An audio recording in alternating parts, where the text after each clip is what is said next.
Assalamualaikum warahmatullahi wabarakatuh. Yang terhormat, Ibu Anggia Evitarini selaku dosen pengampu mata kuliah konseling populasi khusus. Perkenalkan, saya Nida Sakinatul Ahya dengan NPM 2021-01-527 ingin memaparkan hasil observasi tentang kajian klien korban kekerasan. Kekerasan merupakan tindakan yang dilakukan secara sengaja untuk menyakiti, melukai, atau merugikan orang lain, baik secara fisik, emosional, maupun psikologis. Kekerasan dapat berbentuk fisik seperti pemukulan, verbal seperti penghinaan, dan struktural seperti diskriminasi sistematis. Tindakan ini seringkali melanggar hak asasi manusia dan bisa terjadi di berbagai konteks, seperti dalam keluarga, masyarakat, sekolah, atau tempat kerja. Ada beberapa jenis-jenis kekerasan. Yang pertama, kekerasan fisik. Kekerasan fisik ini merupakan tindakan memukul, meninju, menampar, menendang, membakar, menggunting, dan lain-lain yang membahayakan tubuh. Yang kedua, kekerasan seksual, seperti pemerkosaan, penyerangan, prostitusi paksa, incest, mutilasi organ seksual perempuan, pelecehan seksual, sentuhan yang tidak pantas atau tidak diinginkan korban, dan tindak kekerasan lainnya. Yang ketiga itu ada kekerasan ekonomi, merupakan seperti kerja berlebihan, penolakan kepemilikan, properti, pemotongan atau pengambilan pendapatan, penolakan warisan, ketidakadilan pendidikan, upah yang tidak setara, tidak diizinkan untuk bekerja, dan lain-lain. Yang terakhir yang itu kekerasan emosional atau psikologis, seperti pelecehan verbal, ancaman, penghinaan, kontrol, kritik yang terus-menerus, intimidasi, penghinaan yang bersifat melecehkan perempuan secara emosional. Faktor-faktor kekerasan. Yang pertama itu ada faktor individu. Faktor ini merupakan seperti seseorang yang mudah marah atau frustasi cenderung menggunakan kekerasan untuk meluapkan perasaan. Yang kedua itu faktor sosial. Pada faktor ini norma atau tradisi masyarakat yang membenarkan penggunaan kekerasan sebagai cara menyelesaikan masalah. Yang ketiga itu faktor keluarga. Di lingkungan keluarga yang penuh konflik dan kekerasan menciptakan kebiasaan yang diikuti oleh anggota keluarga lainnya. Yang keempat itu faktor lingkungan.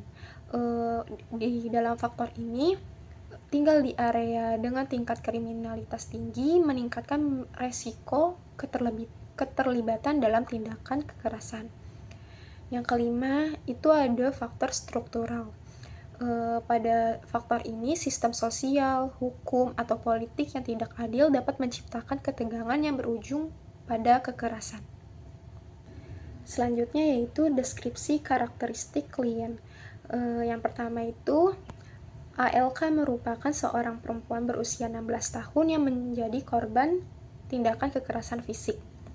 Lalu ALK memiliki postur tinggi badan dengan tinggi 160 cm dan berat badan 47 kg.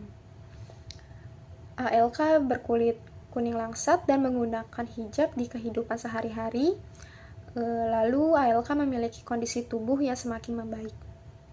Pada kasus ini, klien menjadi korban kekerasan fisik yang dilakukan oleh ayahnya sendiri. Klien memang hanya tinggal berdua dengan ayahnya, sedangkan ibunya bekerja sebagai TKW. Penyebab kekerasan ini terjadi adalah karena setiap ayahnya pulang dari luar entah melakukan apa, ayahnya selalu memukuli klien, bahkan pernah melempar piring ke klien dengan alasan klien tidak suka dengan lauk yang klien buat. Lalu setiap selesai mendapat tindakan kekerasan fisik, klien mengurung diri di kamar atau langsung menginap atau bisa menginap di rumah temannya. Lalu klien juga sudah sempat ke puskesmas karena demam dan memar di area wajah dan badan. Analisis kebutuhan klien. Yang pertama itu ada keamanan dan perlindungan. Di sini itu adanya dukungan dari pihak berwenang untuk melindungi korban dari pelaku, seperti perlindungan hukum atau pengawasan dari polisi. Yang kedua itu medical check up. Klien melakukan pemeriksaan dan pengobatan untuk luka fisik seperti memar atau cedera lainnya. Yang ketiga itu dukungan dari keluarga dan kerabat. Dan yang keempat, klien istirahat dengan cukup. Dampak kekerasan. Yang pertama itu ada gangguan emosional, ditandai dengan emosi yang tidak stabil dan mood yang memburuk. Sementara gangguan perilaku terlihat dari perubahan negatif seperti kemalasan berlebihan. Yang kedua itu gangguan kognitif, mempengaruhi pola pikir, membuat korban sulit berkonsentrasi dan sering melamun. Yang ketiga, dampak psikologis, kekerasan lebih kompleks dari yang dibayangkan, mengubah pola pikir korban, menurunkan kestabilan emosi, hingga memicu depresi. Yang terakhir yaitu trauma psikologis yang dialami korban menyebabkan ketakutan dan kecemasan berlebihan akibat ingatan kekerasan yang muncul kembali. Pembahasan yang terakhir adalah layanan BK yang tepat sesuai dengan observasi yang telah saya lakukan sebagai calon konselor. Saya telah menentukan layanan BK yang tepat diberikan kepada klien. Yang pertama itu layanan konseling individu. Dengan layanan ini, konselor bisa melakukan pendekatan kepada klien, menanyakan bagaimana perasaannya, bagaimana yang ia rasakan selama ini. Kemudian nanti bisa menentukan suatu program yang telah disepakati. Dan dengan layanan konseling individu ini, konselor juga bisa memberikan penguatan kepada klien. Yang kedua itu layanan informasi. Dengan layanan ini, konselor bisa membantu klien mencegah tindakan kekerasan.